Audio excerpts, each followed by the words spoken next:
Kajian ulang game online, Roblox di mata senator, Lai Istifama. Di sini saya sebagai anggota DPD RI yang mewakili Jawa Timur menyampaikan dukungan kepada Kemendikdasmen dan juga Kemenkominfo yang akan melakukan pengkajian ulang terhadap game Roblox, ya kan.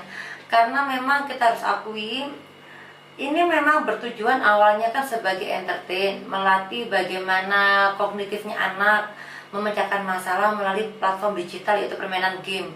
Tapi pada permainan game tersebut ada beberapa unsur yang kita harus akui itu kurang bagus secara psikologi anak. Jadi salah satunya saya pernah melihat anak saya sendiri itu bermain game, kemudian ada adegan pukul gitu loh, memukul. Dari situ saya katakan, "Nak, kok pakai adegan seperti itu ya?" Terus anak saya, "Iya ya Maya, kok keras ya?" Nah setelah itu alhamdulillah anak saya pun tidak pernah menggunakan platform digital game Roblox tersebut. Dan memang anak saya juga memang gini, game Roblox ini kan digemar sama anak-anak dan tidak harus itu berhubungan sama game digital, ya kan.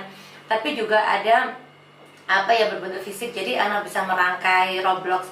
Nah kalau yang ini merangkai Roblox ini sangat-sangat bagus karena memang akan mendukung psikomotorik anak, kognitifnya anak, bagaimana kecerdasannya dapat, dan dia memenuhi unsur kebutuhan anak-anak untuk mendapatkan hiburan.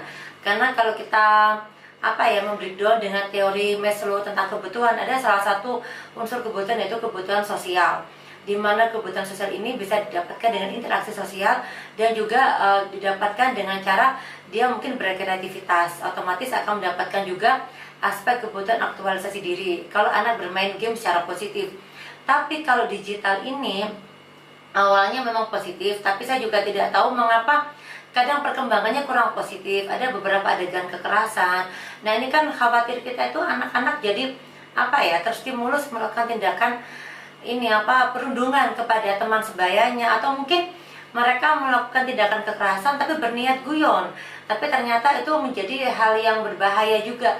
Nah berarti kita harus sama-sama mendukung pengkajian ulang game tersebut, dan bukan cuma game Roblox, tapi saya kira untuk semua anime-anime yang sekiranya itu bisa mengandung unsur kekerasan itu sama-sama ayo kita kaji ulang. Karena pernah saya sendiri pun melihat channel-channel YouTube yang awalnya sangat sehat, sangat full humor, full komedi, tapi semakin dia berkembang, entah dia mungkin dia butuh banyak viewer lah, atau butuh banyak subscribe dan sebagainya ya, saya tidak tahu ya, namanya juga orang pengen berkembang mungkin ya. Namun kemudian kayak overlap atau tidak sesuai dengan role awalnya dia membuat channel YouTube yang kemudian menayangkan adegan yang tidak sehat untuk anak-anak.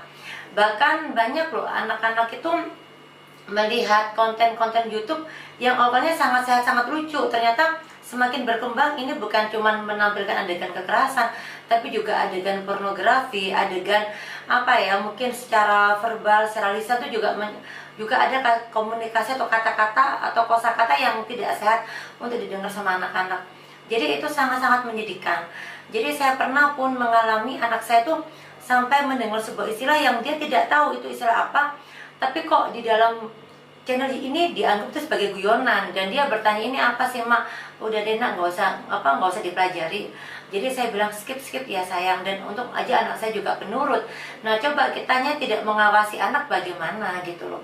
Jadi ini pembelajaran buat semuanya. Ayo dong sama-sama yang menyediakan platform digital, yang menyediakan channel YouTube atau apapun konten-konten untuk anak-anak, tolong disesuaikan usia ya. Jangan sampai anak-anak itu berkembang tidak sehat hanya karena ulah kita yang kitanya hanya ingin mengejar viral ataupun yang lainnya yang bersifat ego kita sendiri.